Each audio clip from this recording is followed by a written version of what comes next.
একদম যে ৮০-৯০ বছরের লোক এসে বিয়ে করবে এটা তো কোনো কথা না। যেমন একটা পুরুষ মানুষ অন্তত ৭০ বছর পর্যন্ত তার বিয়ে করার ক্ষমতা রাখতে পারে একটা মেয়ের, ঠিক আছে?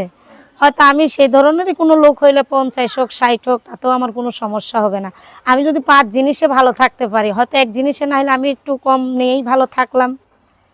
আচ্ছা, আসসালামু আলাইকুম। দর্শক, আমাদের সামনে ক্যামেরার সামনে দেখতে পাচ্ছেন একজন বোন।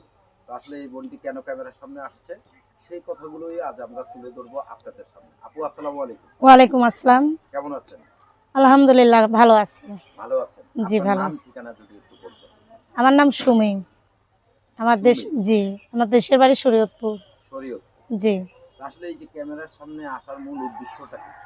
মূল উদ্দেশ্যটা মনে করেন যে আসছি অনেক কষ্ট করে আসছি। সাধারণ একটা গরিব ঘরের মেয়ে, মা আছে ঘরে বয়স্ক, বাবা আছে বয়স্ক, বুঝছেন? হ্যাঁ। তাই অনেক কষ্ট করে প্রতিবেদনের সামনে আসছি।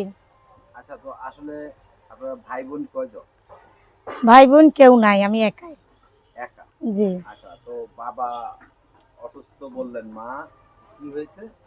বাবা অসুস্থ না, বাবার বয়স হয়েছে অনেক। বাবা মার অনেক বয়স হয়েছে। আচ্ছা, বাবার অনেক বয়স হয়েছে। মা জি। কি করে? মা কোনো কাজ করতে পারে না, বললাম না অনেক বয়স হয়ে গেছে ওনাদের। হ্যাঁ। তো আসলে এই যে এখন ক্যামেরার সামনে মূলত আসার উদ্দেশ্যটা কি? মূলত উদ্দেশ্য, ধরেন বাবা মা বয়স্ক হয়ে গেছে, আমার নিজের বড় একজন ভাই নাই, উপার্জন করার মতন সংসারে কেউ নাই, নিজেরও বইয়ের বয়স হয়েছে। এখন চাইতেছি একজন যদি ভালো মনের মানুষ পাই, কেউ যদি আমার দায়িত্ব নিয়ে আমাকে বিয়ে শাদী করে, তাহলে ইনশাল্লাহ নিজে একটু সাংসারিকভাবে মন দিতে চাই, এটাই। আপনার বয়স কত এখন? আমার বয়স এখন বর্তমানে 18 চলতেছে। 18 চলতেছে। জি। লেখাপড়া করেছেন? হ্যাঁ, লেখাপড়ার ভাগ্য হয়ে উঠতে পারিনি।